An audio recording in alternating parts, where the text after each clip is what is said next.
नमस्कार। Debate central में एक बार फिर आप सभी का स्वागत है। मैं हूं संजय उपाध्याय। जैसा कि हम देखते हैं, राजनीति में ऐसा होता ही है कि जब तक जीत मिलती है तब तक तो सब कुछ ठीक होता है।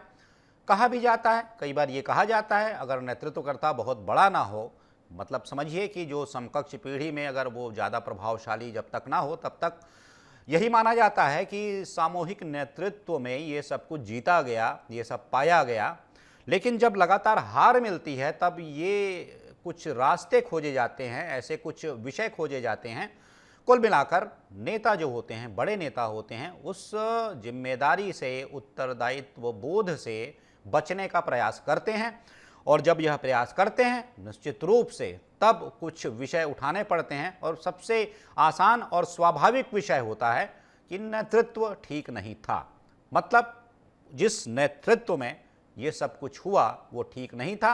लेकिन कई बार मैंने जैसा कहा, राजनीति में यह भी देखना होता है कि जब एक नेतृत्वकर्ता होता है तो उसके समानांतर कितने नेतृत्व और भी होते हैं जो कि छुपे हुए होते हैं लेकिन होते हैं। कहीं ना कहीं वो कहिए कि अदृश्य होते हैं लेकिन वो होते हैं। तो ऐसे में जब हार मिलती है तो जिम्मेदारी कौन लेगा? कुल मिलाकर मैंने एक आज जो विषय लिया है, और एक विषय जो लिया है उसको सिर्फ एक लाइन में समझिए कि जिम्मेदार कौन। मैं बहुत से इसमें लंबी चौड़ी जो वार्ता है, इसमें एक लाइन जो मैं बताता हूं, जिम्मेदार नेता या नेतृत्व, जिम्मेदार नेता या नेतृत्व, ये विषय है। इस पर आज हम चर्चा करेंगे अपने विशेष अतिथियों के साथ। पहले देख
देखिए, कोई आंतरिक बैठक है या आंतरिक बैठकें अगर हुई है तो हमारे विधायक दल की बैठक थी। हम लोग आपस में पार्टी हमारे नेताओं का, वरिष्ठ नेताओं का बैठक था, उसमें चर्चाएं हुई और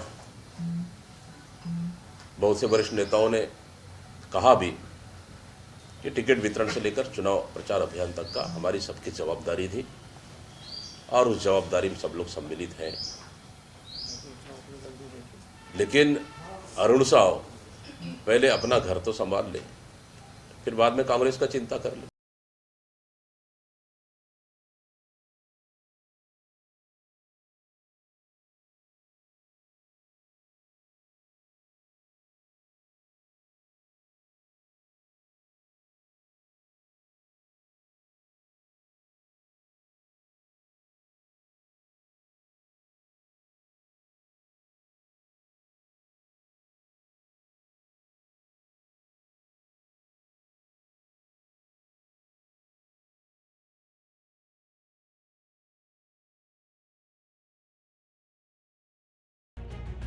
देखिए, कांग्रेस पार्टी में तो एक दूसरे को निपटाने का खेल चल रहा है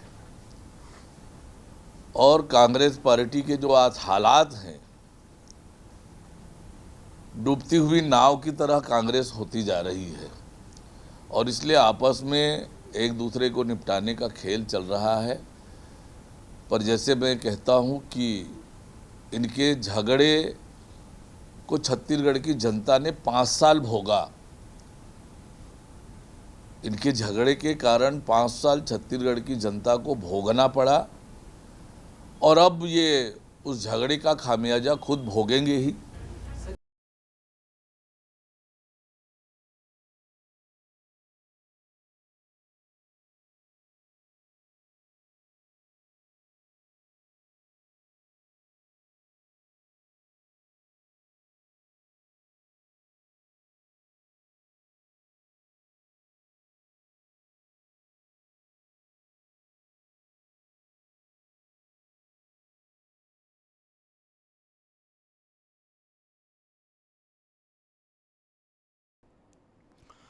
तो ठीक है, विषय आपने देख लिया, मैं सीधे चर्चा पर आता हूं। पहले परिचय करवा दूं अपने विशेष अतिथियों का जो मेरे साथ जुड़े हुए हैं। निशिकांत पांडे जी हैं, प्रवक्ता हैं भारतीय जनता पार्टी के। निशिकांत जी, आपका स्वागत है। अनिल चौहान जी हैं, प्रवक्ता हैं कांग्रेस के। अनिल जी, आपका भी स्वागत है। साथ ही साथ रमेश पांडे जी हमारे साथ जुड़े हुए हैं, वरिष्ठ पत्रकार हैं, आपका भी बहुत बहुत स्वागत है। सीधे सवाल, अनिल चौहान जी, आपने जो देखा वॉल पीछे, आपने देखा होगा शायद, उसमें जो टैग लाइन लिखी हुई वो भी आपने देखा होगा। जिम्मेदार कौन, जिम्मेदार नेता या नेतृत्व? सीधा सा सवाल है। और जो दूसरी बात कही जा रही है, बार बार विपक्ष की ओर से ये बातें आ रही हैं कि नेता एक दूसरे को निपटाने का आशय इससे समझिए कि अगर कोई जिम्मेदारी लेना नहीं चाहता या फिर जिम्मेदारी दूसरे के ऊपर डालना चाहता है, दूसरों के सर ठीकरा फोड़ना चाहता है, तो उससे ही किसी संदर्भ में निपटाना कहा गया होगा। अनिल जी। संजय जी, आपको आपके सभी साथी पैनलिस्टों को और डीएन न्यूज प्लस के दर्शकों को मेरा नमस्कार। देखिए, बहुत सीधी सी बात है कि हार और जीत किसी एक कारण से नहीं होती। आपने देखा होगा कि लोकसभा चुनाव में उत्तर प्रदेश में एक नारा बहुत बुलंद होकर चला कि योगी तुझसे बैर नहीं, मोदी तेरी खैर नहीं। मैं खुद उत्तर प्रदेश के चुनाव में गया हुआ था लोकसभा के समय, और ये गांव गांव में ये नारा चल रहा था। भारतीय जनता पार्टी के नेताओं के बीच का ये नारा बता रहा हूं आपको। तो देखिए, इस तरह की चीजें किसी भी पार्टी में, किसी भी दल में चलती हैं। भारतीय जनता पार्टी में वो राज्य में सरकार में, केंद्र में है। हम लोगों ने देखा कि भाजपा कार्यालय में झंडे लगाए गए कि यहाँ टिकट बिकती है, भारतीय जनता पार्टी के कार्यकर्ताओं ने लगाया, मारपीट हुई, गाली गलौच हुई, सब सीन हम सबने देखा। देखिए, ये हर दल में ये स्थिति बड़ा परिवार होने से कई बार बन जाती है। कई लोग असंतुष्ट होते हैं तो कोई सवाल उठा देता है जी। तो ये किसी भी विशेष की बात नहीं है, सवाल इस बात का है कि हार जीत के कई कारण होते हैं। दूसरी बात, हार जीत में राजनीति में जो साम दाम दंड भेद, तो यहां भारतीय जनता पार्टी जिस तरह से एजेंसियों का, बाकी धन का, बाकी जिस तरह से धार्मिक उन्माद का, ऐसे कई फैक्टर्स हैं जिनको आप थोड़ा थोड़ा मान सकते हैं।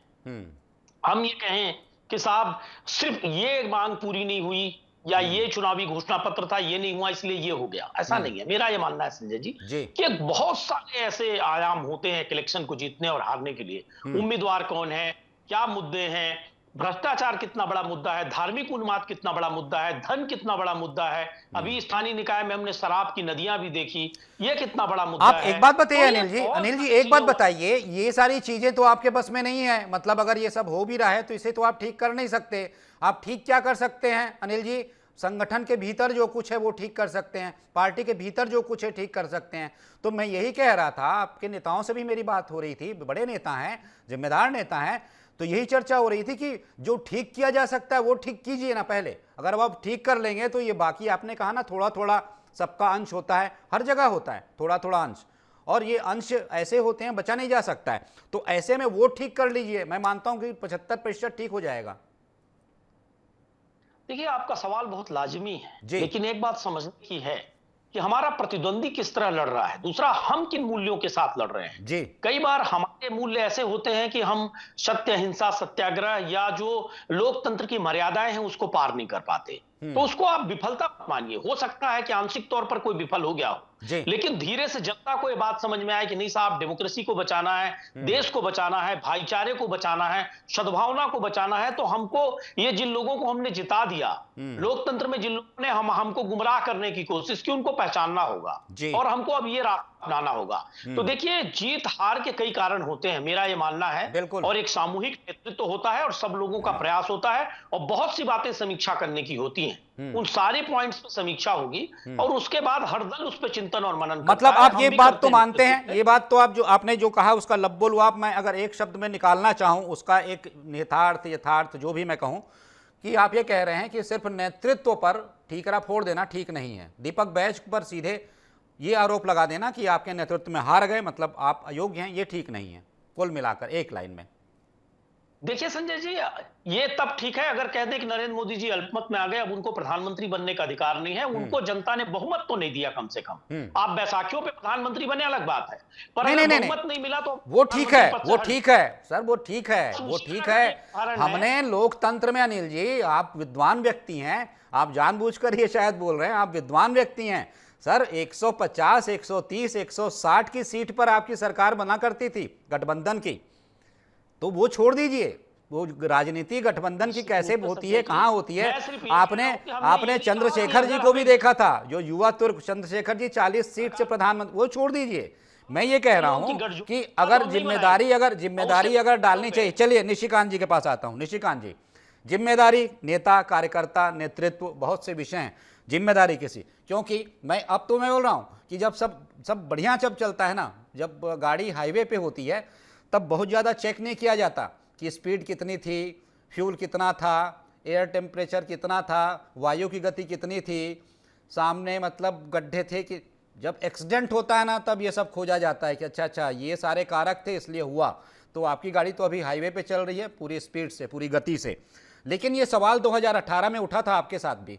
2018 में ये सवाल उठा था जब आप सीधे 14-15 सीटों पर आ गए थे। उस दौरान हमने देखा था विक्रम उसेंडी आते हैं, विष्णुदेव साय आते हैं, फिर उसके बाद अरुण साव आते हैं, फिर ठीक है वहाँ से आपकी विजय यात्रा शुरू होती है। निशिकांत जी। संजय जी, आपको, बड़े भाई अनिल जी को, रमेश पांडे जी को हर हर महादेव जी। बड़ा मतलब विस्मित कर दिया हमारे भाई ने। आप उनको धमतरी भेज रहे थे, वो राजनांदगांव होते हुए, बलौदा बाजार होते हुए, बालोद होते हुए धमतरी आ रहे थे, आए नहीं। लेकिन आपने कहा कि हाईवे पे गाड़ी चल रही है तो एक्सीडेंट होता है, उसके बाद चिंता किया जाता है। ऐसा नहीं है संजय जी। आप 5 साल के कालखंड में देखेंगे इनकी गाड़ी हाईवे पे ही थी, लेकिन लगातार एक दुर्घटना होती रही। मतलब जो नहीं बोलते प्यादे से वजीर का शिकार। नहीं, मैं निशिकांत जी, मैं जो कह रहा था ना उसका अर्थ ये था कि कितने नकार, जब स्पीड पे होते हैं दुर्घटना नहीं होती है ना, दुर्घटना नहीं होती मतलब कि उसको दुर्घटना नहीं माना जाता। मैंने क्या क्या कहा कि हवा की गति कितनी थी फर्क नहीं पड़ना है, गंतव्य तक आप पहुंच गए उसी स्पीड से। हालांकि स्पीड भी नुकसानदेह है जिस स्पीड से आप थे, फिर कुछ गड्ढे भी हैं, फर्क नहीं पड़ता उससे, लेकिन गड्ढे हैं, ये नकारात्मक चीजें आती हैं। बात यही है कि हाईवे पर चलते समय अगर आप इसे पहचान रहे हैं तब तक तो ठीक है, लेकिन आप गंतव्य तक पहुंच जा रहे हैं तो इसे आप काउंट नहीं करते, जैसा कि कांग्रेस के साथ था। जी नहीं संजय जी, बॉर्डर कौन करता है? एक समझदार जो ड्राइवर है, गाड़ी चला रहा है, तो वो मतलब सारी चीजों के एस्पेक्ट को देखता है, कैलकुलेट करता है, देखना चाहिए कि टर्निंग कैसा है और मतलब किस सड़क पे है, कहां से गांव निकलता है, गुजरता है, और क्या एरो आपको इंडिकेट करता है। तो आप जिस रफ्तार से चल रहे थे और जिस मद में चूट थे, उस रफ्तार के कारण आपका दुर्घटना हुआ 18-23 में, फिर लोकसभा में, और फिर नगर निगम में और पंचायत चुनाव में। विषय क्या है? विषय यह है कि बरसात आई तो दरकने लगी जमीन। सूखे हुए मंजर की बारिश तो देखिए। अब विषय जो हमारे मित्र उठा रहे थे और जो आपने सब्जेक्ट रखा है, वास्तव में मैं इस बात से एग्री नहीं करता कि आप श्रीमान दीपक बेज पे ठिकरा फोड़ दो। क्योंकि जब विधानसभा के चुनाव था ठीक पहले उनको नेतृत्व दिया गया था, उनकी टीम बनी भी नहीं थी जी। लोकसभा के परिणाम छत्तीसगढ़ में मोर और लेस यही रहते। नगर निगम के चुनाव में आप सरकार में थे, एंटी इनकम्बेंसी थी और 5 साल के विनाश के कालखंड था, उसके कारण आपको जनता ने उखाड़ फेंका। तो सीधा दीपक बेज पे जो आप वो डाल रहे हैं जी, तो इसका मतलब ये है कि आप पल्ला झाड़ना चाहते हैं। सिर्फ जुनेजा जी की बात नहीं है, अमरजीत भगत की बात कर रहे हैं और कई वरिष्ठ नेताओं ने इस पे चर्चा की है। लेकिन संजय जी, मतलब आप कितने जगहों के नैतिक आधार पे इस्तीफा दिला दोगे या परिवर्तन कर दोगे? दिल्ली के जीरो पे नैतिकता किसकी होगी? पैन इंडिया में अभी हमारे मित्र कह रहे थे कि हम बैसाखी पे हैं। अरे बैसाखी पे हैं, ठीक है, चलिए आपकी बातों से स्वीकार कर लेता हूं। बैसाखी में तो आप विपक्ष पे हो। तीसरी बार देश की जनता ने आपको विपक्ष लायक आंकड़ा दिया, तीसरी बार। आप तो बोल रहे हो कि भटकावे में, भूले में प्रदेश की जनता और देश की जनता भाजपा को चुन ले रही है। तो विषय अब यहाँ महत्वपूर्ण ये होता है कि आप देश की जनता को इतना नासमझ समझते हो। आप अपने अंदर की जो समस्याएं हैं उसको रेक्टिफाई करने की आदत ही नहीं। आप देखिए, इतनी बात आपने कही संजय जी उनसे, उन्होंने कहीं स्वीकृति नहीं दी। जब तक आप समस्या को रेक्टिफाई नहीं करोगे तो समाधान आएगा कैसे? क्या श्रीमान खड़गे जी के नेतृत्व में पूरा देश में आपने चुनाव नहीं लड़ा? चुनाव लड़ा, वहां हार हो गई तो आप नैतिकता के आधार पर इस्तीफा दिला दिए। श्रीमती प्रियंका गांधी वाड्रा उत्तर प्रदेश की इंचार्ज थी, वहां एकदम इतनी बुरी स्थिति हुई विधानसभा में, आपने क्या उन पे कोई गाज गिरा लिया? नहीं गिराया। विषय ये आता है कि देखिए, आप कांग्रेस पार्टी की जब चर्चा करते हैं तो कांग्रेस पार्टी की ऐसी स्थिति क्यों हो रही है जी? पार्टी होती, संगठन होता तो समझ में आता है। बूथ में कांग्रेस है, बूथ में कांग्रेसी नहीं है। संजय जी, मैं बहुत बड़ी बात कह रहा हूं आपको जी। देश के हर बूथ में कांग्रेस है, लेकिन बूथ पे कांग्रेसी नहीं है। उसका कारण क्या है? इन्होंने अपना ऑक्सीजन दे दिया क्षत्रिय पार्टियों को। दिल्ली में आपको, उत्तर प्रदेश में सपा को, बंगाल में तृणमूल को, महाराष्ट्र में शरद पवार को। अब जब आपका कार्यकर्ता झंडा उठाने के लिए नहीं, तो बड़े बड़े राज्यों में 0 विधायक लेकर घूम रही है कांग्रेस पार्टी। देश की राजधानी में 0 पे है, और इनको मतलब, अगर मेरी पार्टी देश की राजधानी दिल्ली में अगर 0 पे स्कोर करे तीसरी बार, तो मुझे लगता है कि मुझे नैतिक तौर पे इस पार्टी से बाहर आ जाना चाहिए। क्या कर रहे हैं आप? आपका मूल्यांकन क्या है? आप देश की राजधानी को 0 लेते हैं, उसके बाद 99 पे पूरे देश में ढिंडोरा पीटते हैं कि हम जीत गए। तो जो पार्टी ये मानती है कि 543 में 99 आने पे भारतीय जनता पार्टी हार गई, उससे आप इंट्रोस्पेक्ट करने की बात करते हैं। ऐसा नहीं है। हाँ, ये जरूर है कि जो इनके नेतृत्व करता है, उनका दिया विधानसभा में बुझ गया। इस कारण, मात्र इस कारण को आधार बना के हटाने का प्रयास किया जा रहा है। एक आदिवासी युवक पे इसका गाज गिराने का प्रयास है, और संभवतः इसी हफ्ते 10 दिन में ये हो सकता है। लेकिन एक बात हमारे मित्र ने कही, उत्तर प्रदेश गए थे तो भारतीय जनता पार्टी के लोगों ने ये चर्चा का विषय उठाया कि योगी तुझसे बैठ नहीं, मोदी तेरे से मोदी से खेत नहीं। अरे तो भाई, भारतीय जनता पार्टी कार्यकर्ता बन के आप भी कर रहे हैं? ऐसा तो हम लोग कभी नहीं करते। हम आज तक जीवन में नहीं गए, और आपके अंदर क्या चल रहा है वो हमारे लिए विषय भी नहीं है। आप जितना कमजोर थे, उतना नुकसान हमको है। हम चिंतित हैं कि कांग्रेस पार्टी मजबूत हो, लेकिन कांग्रेस पार्टी चिंतित है कि क्षेत्रीय दल मजबूत हो। तो हम उसमें, और संजय जी आप उसमें, या रमेश पांडे जी क्या कर लेंगे कांग्रेस? ठीक है, मैं रमेश पांडे जी से पूछ लेता हूं। रमेश जी, जो पूरी बात थी, प्रवक्ताओं की बात थी, लेकिन जो विषय यही है कि जिम्मेदार नेता या नेतृत्व, एक विषय बार बार आता है। और जैसा कि शुरुआत में मैंने कहा, और जो भी बातें हुई, कुछ समझ में आता है कि जब ये सारी बातें तब होती हैं जब दुर्घटना हो जाती है। मतलब आप समझिए, ये जो मैं कम समझता हूं कि जीत की समीक्षा होती है कि जीत के कारक क्या क्या थे। होनी चाहिए, हालांकि कि मतलब इस वहाँ तक आप पहुँचे कैसे, होनी चाहिए। लेकिन हार की लगातार समीक्षा होती है। लेकिन अगर हार की गंभीर समीक्षा हो, समीक्षा पूरी ईमानदारी के साथ हो, और उस समीक्षा के बाद उस समीक्षा को कहीं ना कहीं आत्मार्पित भी किया जाए, समझा भी जाए, और उस ओर कदम भी बढ़ाया जाए, तब इसका कुछ समाधान संभव है। कांग्रेस में क्या दिख रहा है? जो एक होड़ हम देख रहे हैं लगातार, मैं तो देख रहा हूं कि लगातार एक योजनाबद्ध तरीके से या जैसे भी कुछ किया जा रहा है कि नेतृत्व नेतृत्व नेतृत्व। हालांकि अभी हाल ही की जो बैठक हुई थी, उसमें मोहम्मद अकबर ने ये विषय उठाया था और कहा था कि भाई नेतृत्व क्यों, दीपक बैच क्यों, जिम्मेदारी सभी को लेनी होगी। सभी ने टिकट मांगी थी अपने नेताओं के लिए, कार्यकर्ताओं के लिए, अपने लोगों के लिए। रमेश जी, देखिए, महाशिवरात्रि के इस अवसर पर भाई सभी अपने पैनलिस्ट साथियों को और प्रिय दर्शकों को और आपके चैनल से जुड़े जो भी कर्मचारी हो, सबको मैं शुभकामनाएं देता हूं। विषय आपने बहुत गंभीर और बहुत संजीदा उठाया है जी। इसका टैगलाइन भी आपने इतना बेहतरीन लिया है कि नेता जिम्मेदार या नेतृत्व जिम्मेदार जी। तो मैं इसकी शुरुआत यहाँ से करूंगा। अनिल भाई भी बेहतर तरीके से जानते होंगे, पांडे जी भी जानते होंगे, सहमत भी होंगे मेरे ख्याल से जी।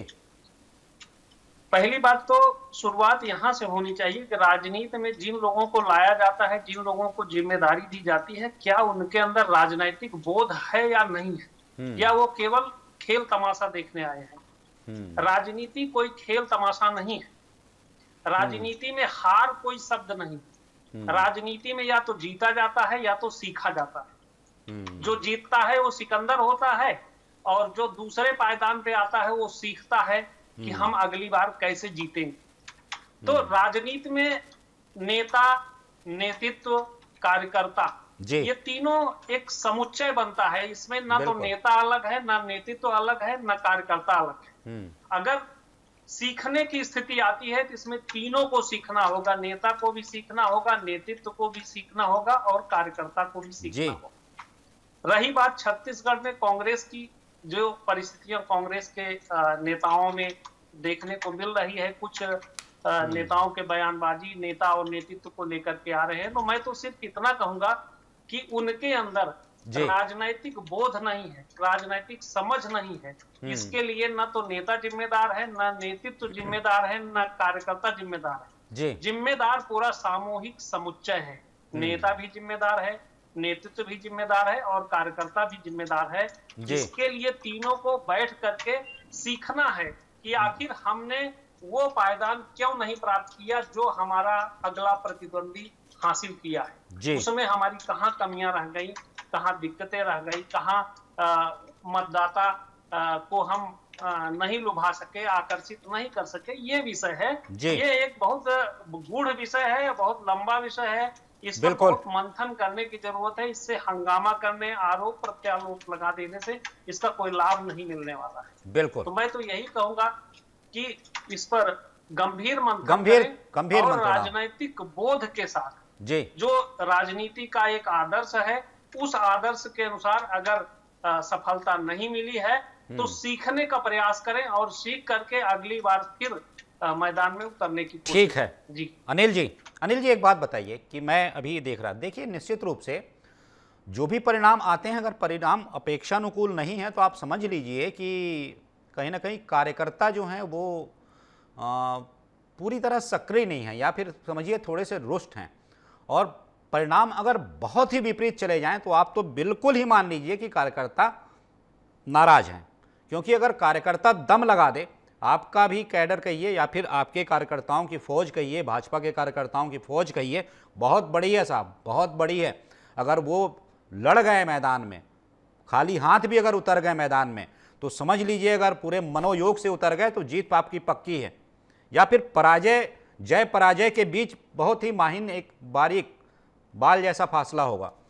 लेकिन जब ये लगातार हार होती है, इसका मतलब समझिए कि कार्यकर्ता नाराज हैं, या फिर कहिए कि जो नेतृत्व है उसके प्रति वो बहुत ज़्यादा कहिए कि सक्रिय नहीं है, या फिर समझ नहीं पा रहा है, कुछ ऐसी स्थिति है असमंजस की। तो ऐसे में आवश्यकता होती है, देखिए नेतृत्व बदलने का अर्थ क्या होता है, यही होता है, आप सब अच्छे से जानते हैं कि नेतृत्व बदलने का अर्थ यही होता है कि वो व्यक्ति आए जो कार्यकर्ताओं को एकजुट कर सके, उनमें उत्साह उमंग भर सके और फिर से उन्हें खड़ा कर दे एक सेना के रूप में, और वो निकल पड़े मैदान पर। नेतृत्व का सिर्फ यही काम है। नेतृत्व जाके घर घर जाके वो मतलब नेतृत्व भी हर जगह सब नहीं करता है, वो ऐसा ही नेतृत्व चाहिए होता है।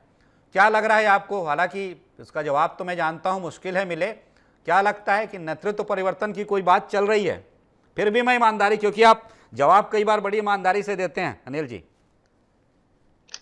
संजय जी, मैं आंशिक रूप से आपकी बात से सहमत हूं कि निश्चित रूप से सारे विषयों पर गहन चिंतन होना चाहिए कि हार और जीत के कारण क्या है जी। लेकिन मैं रमेश पांडे जी की इस बात से पूरी तरह सहमत हूं कि एक सामूहिक समुच्चय होता है किसी भी हार और जीत का जिम्मेदार। दूसरी बात देखिए, एक बहुत छोटे से उदाहरण से आपको एक बात कहूंगा कि मैंने एक देखा कि बहुत अच्छे कार्यकर्ताओं की फौज थी, दूसरा जो व्यक्ति लड़ रहा था उसके पास ना कार्यकर्ता थे, न संसाधन थे, न कुछ था, लेकिन एक जाति विशेष का था, एक समाज विशेष का था, और उसने चुनाव जीत लिया। और एक तरफ कार्यकर्ताओं की फौज घर घर गई, मेहनत की, लेकिन सिर्फ इसलिए कि कास्टिज्म चला तो चुनाव जीत गया। ऐसा भी कई बार हम लोगों ने सीन देखा है। मैं ओवरऑल में कहना यह चाहता हूं, मेरा लब्बू लुआब कहने का ये है कि डेमोक्रेसी में कौन कौन सी चीजों को प्रभावित करती हैं, चुनाव कैसे जीते जाते हैं। अनिल जी, आप कार्यकर्ता का मतलब ये तो नहीं समझ रहे हैं कि आप 800 गाड़ियों से चले जाओ, वो कार्यकर्ता हैं आपके? अगर 8000 वोट भी ना पड़े, मैं कार्यकर्ता, सर आप समझिए, मैं कार्यकर्ता का अर्थ ये कह रहा हूं जो खून बहाने को तैयार है, लड़ने के लिए तैयार है, तपती सड़क पर नंगे पैर चलने के लिए तैयार है, 1 जून की रोटी ना मिले खाकर बिना खाए काम करने के लिए तैयार है। मैं उन कार्यकर्ताओं की बात कर रहा हूं। संसाधन झोंक दिया मतलब ये मत समझिए कि अगर कहीं 800 गाड़ियां पहुंच गई, 400 गाड़ियां पहुंच गई, बड़ा काफिला पहुंच गया तो कार्यकर्ता पहुंच गए और वो समझिए कि जय सुनिश्चित है। अनिल जी नहीं संजय जी, मैं बिल्कुल कार्यकर्ताओं का मतलब समझ रहा हूं और उसी तरह के कार्यकर्ताओं की बात कर रहा था। देखिए, नैतिकता का पतन तो निश्चित रूप से हमारे समाज और देश और पूरे विश्व में हो रहा है जी। और आप ये मान के चलिए कि वो समर्पण जो विचारधारा की लड़ाई थी, जी। एक लोकतंत्र में क्या होता है, आइडियोलॉजी की लड़ाई होती है, विचारधारा की लड़ाई होती है। आज कहीं ना कहीं वो प्रभावित हो रही है संसाधनों से और दूसरे चीजों से भी। सिर्फ कार्यकर्ताओं की भूमिका ही सब कुछ नहीं है, और कार्यकर्ता निश्चित रूप से है, सभी दलों में है, अपने अपने कार्यकर्ता हैं, अपनी अपनी मशक्कत करते हैं। अगर उसमें कुछ गलत होंगे तो बहुत से निष्ठावान लोग भी हैं जो विचारधारा की लड़ाई को अपना सब कुछ दांव पर लगाकर लड़ते हैं। लेकिन संजय जी, महत्वपूर्ण बात यह है कि क्या डेमोक्रेसी में अब जनता को भी अपने बोध को और जागृत करना होगा। देखिए, मैं किसी कांग्रेस या भाजपा या किसी दल विशेष के लिए नहीं कह रहा हूं। प्रतिदिन वो समीक्षा करनी होगी कि देश कैसे बचेगा, डेमोक्रेसी कैसे बचेगी, सद्भावना कैसे बचेगी, प्रेम कैसे बचेगा और देश आगे कैसे जाएगा। मैं किसी दल विशेष को वोट देने की बात नहीं कर रहा हूं। ये समीक्षा दलों को बस नहीं, जनता को भी करनी पड़ेगी, विद्वान पत्रकारों को भी करनी पड़ेगी, सभी को करना पड़ेगा। जी नहीं, इसमें पर सुन भी रहा था कि बता रहे थे, ट्रंप जी ने कहा था कि बाइडेन के कार्यकाल में 182 करोड़ रुपए वोटर टर्नआउट के लिए दिए जाते थे, मतलब जो निकले और वोट करें, ऐसा कुछ सुना था मैंने विषय। जी जी निशिकांत जी। दुनिया भर के जो विद्वान हैं, उसी विषय पे मैं आ रहा था जी जी कि सारे विद्वानों ने इस पर चिंता प्रकट की है कि डेमोक्रेसी को कौन कौन सी निगेटिव चीजें प्रभावित कर रही हैं। तो चिंतन उस पर भी होना चाहिए। देखिए, और सभी दलों में यही स्थिति है कि यह समीक्षा का विषय है, और हार के बाद निश्चित रूप से मैं आपसे सहमत हूं कि ज्यादा चीजें आती हैं। और अगर जहां एक बात बस का जवाब दूंगा 10 सेकंड में, निशिकांत जी कह रहे थे कि अगर 0 पे हम होते तो मैं दल छोड़ देता। तो मैं इनको जानकारी के लिए बता दूं कि साउथ में भारतीय जनता पार्टी की जननी आरएसएस है, और साउथ में वर्षों तक 0 पे ही थे, और दिल्ली में भी कई वर्षों तक 0 में थे। निशिकांत जी को उसको भी याद रखना चाहिए। जीत का दम अच्छा नहीं होता है, जीत हार डेमोक्रेसी में होते रहती है। हमको तो हार भी स्वीकार है, जीत भी स्वीकार है, और जनता जहां बिठाएगी वहां हम जनता को उस रूप में सेवा देने को तैयार है। सवाल कुर्सी का नहीं है। निशिकांत तो देखिए, ये वोट 0 और ये सब मेरे ख्याल से गलत चीजें हैं। निशिकांत जी, देखिए, मैंने ये कहा कि तीसरी बात, अगर हमारी पार्टी दिल्ली केंद्र की राजधानी में जहां पे हमारे सारे नेतृत्व करता है, जिनके नेतृत्व में आप भारत छोड़ो यात्रा करते हैं, उसके बावजूद 0 अगर सीट आती है और उसके बाद भी आप समीक्षा करने की बात करते हैं, रमेश पांडे 4 बार 0 रहे हैं आप दिल्ली में। आखिर इसकी समीक्षा पार्टी बनी है, पढ़ लीजिएगा इतिहास। गुजरात से, राजस्थान से, दिल्ली से, हरियाणा से, उड़ीसा से, बंगाल से, कर्नाटक से, तब कहीं तो इसको रोकना पड़ेगा। मतलब आप इसके लिए जब बैंकॉक में चिंतन करते हैं तो परिणाम कुछ दिखना चाहिए।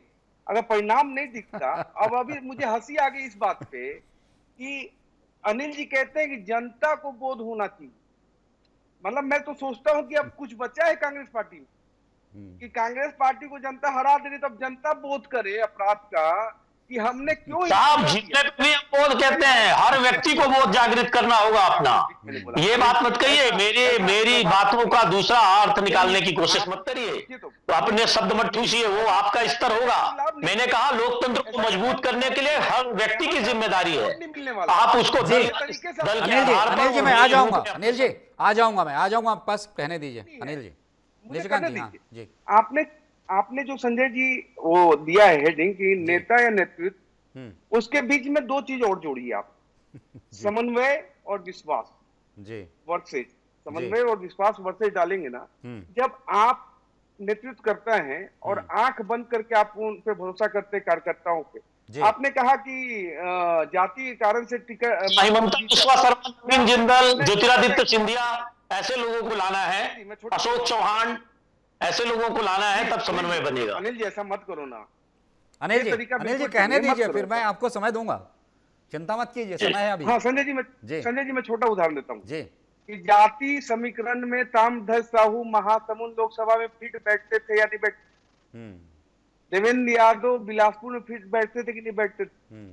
देखिए, जब आपको इस बात पे चर्चा, आप अपनी बात रख के भाग जाते हो, आप बोलते हो जाति समीकरण का कोई जीत जाता है, तो ताम्रध्वज साहू जी को जीत जाना चाहिए था, देवेंद्र यादव को भी जीत जाना चाहिए था। विषय ये है कि जब विधानसभा के समय आप राजनांदगांव से उनको लड़ाओ, क्या नाम है उनका, मैं नाम भी भूल गया, उनको सीट देते हो आरंग से उठा के, उसके बाद आप मतलब महेंद्र जी को लड़ाते हो रायपुर दक्षिण, राजनांदगांव और से राज्यसभा सांसद को लड़ाते हो धरसीवा। तो आपके फेवर में परिणाम कैसे आ राजनांदगांव सकता से है? कैसे भूल गए निशिकांत जी? समझना चाहता हूँ आपसे, राजनांदगांव से आप कैसे भूल गए? संजय जी, अभिनय को समझिए। देवांगन जी को, गिरीश देवांगन जी को उतारे थे यार, वो अभिनय तो आप तरीका है। जी जी जी, कहिए नाम कहिए भूले नहीं है। जी, कहिए कहिए निशिकांत जी, कहिए। जी, मैं वही बोल रहा हूँ कि गिरीश देवांगन जी को जब आप उतारते हो वहां, तो जब टिकट ऐसे बटेंगे और आप बोलते हो कि हाईवे पे गाड़ी चल रही है, मदमस्त अगर गाड़ी चलाओगे आप किसी भी मद में चूर होके, चाहे जी घमंड हो कि हम 72 सीट पे हैं या हाँ भारतीय जनता पार्टी 15 से 30 से ज्यादा छत्तीसगढ़ नहीं जा में पाएगी, 13 सीटों पे गए थे आप आप, में है, उसको भी ध्यान रखिएगा। 2018 में कौन सी गाड़ी मदमस्ती थी वो बताना पड़ेगा अभी। हाँ, दूसरा, प्रदेश की जनता ने आपको मौका दिया था विकास के कार्यों करने के लिए, लेकिन भ्रष्टाचार के ऐसे स्वरूप आपने सम्मिलित किए यहाँ प्रदेश में, जी। युवाओं को निर्वस्त कर दिया और प्रदेश की जनता पे आप ठीकरा पोल रहे उनको ही बो दो। तो संजय जी, मुझे लगता है कि इस कांग्रेस का रिवाइज तब तक नहीं हो पाएगा जब तक अनिल जी जैसे लोग इसको स्वीकार नहीं करें कि प्रदेश की जनता क्यों नकारती। जी संजय जी। ठीक है, रमेश पांडे जी बताइएगा थोड़ा संक्षेप में। ये जो पूरी बात है, पूरी चर्चा है, मैं भी एक बात भी देख रहा था, मैं कल से लगातार जब मैं डिबेट कर रहा था तो कुछ 2-3 विषय आए थे, मैं इस पर लगातार बैठा भी था, तो मंथन कर रहा था, सोच समझ रहा था, बातें भी कर रहा था कि ये जो एक बातें होती हैं, मैंने कहा कि नेता या कार्यकर्ता ये एक विषय है, फिर मैंने एक विषय वो भी थी जिस पर मैंने बात की थी कि कार्यकर्ता ही करता, कार्यकर्ता ही करता, मतलब जो करने वाला है वो कार्यकर्ता है। बात यही है कि कराया कैसे जाता है, कराया क्या जाता है, कुल मिलाकर नेतृत्व की भूमिका वहां पर आती है कि नेतृत्व कैसा है। लेकिन कार्यकर्ता ही करता, मैंने एक जो डिबेट की थी कि कर्ता को मैंने इन्वर्टेड रखा था, वही सब कुछ करता है। बात यही है कि उनसे कराया क्या जा रहा है, उनसे कितनी, कहिए कि नेतृत्व में कितनी शक्ति है, सामर्थ्य है कि उन्हें वो सब, एक होता है ना कि कभी कोई कुछ कठिन काम करवा ले जाता है और ऐसे लोगों से करवा ले जाता है कि लोग आश्चर्य करते हैं, अच्छा आपने इनसे करवा लिया, अच्छा ये हो गया। तो ये अगर एक बात होती तो आपको क्या लगता है? अनिल जी जवाब नहीं दिया, मैं जानता था नहीं मिलेगा। आप बताइए, क्या लगता है कि कांग्रेस में नेतृत्व परिवर्तन की आवश्यकता है या फिर चलने दिया जाए, सब कुछ बस ठीक कर लिया जाए, सभी जिम्मेदारी ले रहे, सब ठीक हो जाएगा? मैं ये चाहता हूं कि जब हम लोग कोई संवाद करें तो उसका एक सार्थक परिणाम निकले। बिल्कुल। तो मैं, अनिल भाई अगर मेरी बात सुन रहे होंगे तो मैं उनसे एक आग्रह करूंगा, क्योंकि उनकी बातों से मैं काफी प्रभावित रहता हूं, बहुत अच्छी बातें करते हैं जी। मैं ये कह रहा हूं कि अपने जीवन में इस धारणा को बदलने की कोशिश करें कि लोकतंत्र में कभी हार नहीं होती। कभी इस शब्द का अपने मुंह से प्रयोग न करें कि लोकतंत्र में हार होती। लोकतंत्र में या तो जीत होती है या तो सीखने का मौका मिलता है। अगर आप जीते नहीं है तो आपको सीखने का पब्लिक ने मौका दिया है, मतदाता ने मौका दिया है, हारने का यहाँ कोई गुंजाइश नहीं। अब रही बात जो नेतृत्व की बात, संजय सर आप कह रहे हैं, आप देखिए जैसे क्रिकेट एक खेल है, तो उसमें कैप्टन भी है, खिलाड़ी भी हैं और उस पूरे का मैनेजर भी कोई है। तो नेता, नेतृत्व और कार्यकर्ता, ये मैं तीनों को रख रहा हूँ जी। तो अब जो फील्डर को सजाने का काम है वो कैप्टन करेगा। कैप्टन जहां जिस फील्डर को चाहेगा वो रखेगा और उसका परिणाम सही नहीं आता तो फील्डर को चेंज भी कर देता है जी। और उस कैप्टन के बार बार चेंज करने से, फील्डर के चेंज करने से अगर परिणाम सुखद नहीं आते हैं तो उसका जो मैनेजिंग कमेटी है, मैनेजर है या नेतृत्व है, तो कैप्टन को भी चेंज करके दूसरे खिलाड़ी को कैप्टन बना देता है। तो ये एक कार्यक्रम है। अगर आपको परिणाम सही नहीं आ रहे हैं तो अपने ही लोगों के बीच में आपको एक ये प्रयास करना होगा कि हो सकता है कि कोई ऐसा सक्षम नेतृत्व हो जो कार्यकर्ता को एकदम बूस्टअप कर सके। और एक बात संजय जी आपने बिल्कुल सही कहा कि कार्य केवल कार्यकर्ता ही करता है, बाकी लोग तो डिजाइनिंग करते हैं, निर्देश देते हैं, बूस्टअप करते हैं, लेकिन जब कार्यकर्ता, अगर वर्क फोर्स हमारा काम नहीं कर रहा है तो परिणाम सार्थक नहीं आते, सुखद नहीं आते। इसलिए ये नेता को, नेतृत्व को सबसे ज्यादा फोकस कार्यकर्ता पर ही करना है, क्योंकि रिजल्ट ओरिएंटेशन कार्यकर्ता ही लाता है, बाकी तीसरा कोई नहीं ले आता। बिल्कुल, मैं तो यही कहूंगा। बिल्कुल। क्या होता है, कई बार हम देखने को मिलते हैं, मतलब ये बड़ा विरोधाभास है। कई बार क्या होता है कि कैप्टन का जो प्रदर्शन होता है वो ठीक नहीं होता है, लेकिन टीम लगातार जीतती है, टूर्नामेंट जीतती है, वर्ल्ड कप जीत जाती है, एक विषय होता है। दूसरा विषय होता है कैप्टन तो खूब चौके छक्के मारता है, शतक लगाता है, दोहरे शतक लगाता है, टीम हार जाती है, कोई समझिए कि मैच नहीं जीत पाती है, टूर्नामेंट नहीं जीत पाती है। दो स्थितियां बनती है। फिर ऐसे में विषय जो आता है कि क्या किया जाए, कैप्टन बदला जाए, भाई कैप्टन तो अच्छा खेल रहा है, या फिर टीम तो जीत रही है, कैप्टन नहीं कर पा रहा है, क्या किया जाए। यहीं पर आती है जिसे कहा जाता है आला कमान, जिसे कहा जाता है कि जो ऊपर बैठे लोग हैं जो कि राजनीति के धुरंधर होते हैं, समझिए कि शतरंज के एक तरीके से ऐसी चालें जानते हैं, शतरंज की बिसात की ऐसी चाल उनके पास होती है कि वो ऐसे मोहरे सजा सकें सियासत की बिसात पर और उनसे ऐसा काम ले सकें कि सब कुछ सुखद हो, प्रश्न ना हो। लेकिन मैंने कहा दो विरोधाभास सदैव राजनीति में भी साथ चलते हैं। जो दो बातें मैंने कही, निर्णय लेना है आप सभी को, आलाकमान को, नेतृत्वकर्ताओं को कि करना क्या है। तो आज की चर्चा में सिर्फ इतना ही। मैंने जानबूझकर विषय थोड़ा सा समय आगे बढ़ाया क्योंकि मैं देख रहा था आप सब भी चाह रहे थे, रमेश जी भी कह रहे थे, तो मैंने कहा कि थोड़ा सा समय और ले लेता हूं। मैंने पीसीआर से कहा कि थोड़ा भाई आराम से रहिए अभी, ठीक है। तो आप सभी इस चर्चा में शामिल हुए। निशिकांत जी बहुत बहुत धन्यवाद आपका, अनिल चौहान जी बहुत बहुत धन्यवाद आपका, साथ ही साथ रमेश पांडे जी आप भी हमारे साथ जुड़े, आपका ही बहुत बहुत धन्यवाद चर्चा में शामिल होने के लिए। तो यही बात है कि जब जिम्मेदारी लेनी होती है, जब एक प्रकार का उत्तरदायित्व बोध होता है, उसके साथ जब चलना होता है, तब क्या किया जाए, क्या कहा जाए कि जिम्मेदार कौन है, नेता या नेतृत्व। क्योंकि नेता हो चाहे नेतृत्व हो, सबके साथ अगर कोई रहता है, सबके नीचे जो होता है, जो अंतिम पायदान पे खड़ा होता है, वो होता है कार्यकर्ता। कार्यकर्ता मतलब वो सेना जो कि हर निर्देश पर टूट पड़ती है मतलब उस लक्ष्य को प्राप्त करने के लिए जो भी लक्ष्य निर्धारित किया गया होता है। तो ऐसे में भूमिका बड़ी होती है नेतृत्व की, नेताओं की, क्योंकि वो फोर्स उसी हिसाब से चलती है, वो सेना उसी हिसाब से काम करती है, उसी गति, तीव्रता, तीक्ष्णता, सामर्थ्य के साथ काम करती है जो सामर्थ्य बोध उनमें भरा जाता है या फिर नेतृत्वकर्ता में जैसी क्षमता होती है। तो आज की चर्चा में सिर्फ इतना ही। किसी महत्वपूर्ण विषय पर फिर मिलेंगे, फिर बात करेंगे। तब तक दीजिए आज्ञा, नमस्कार।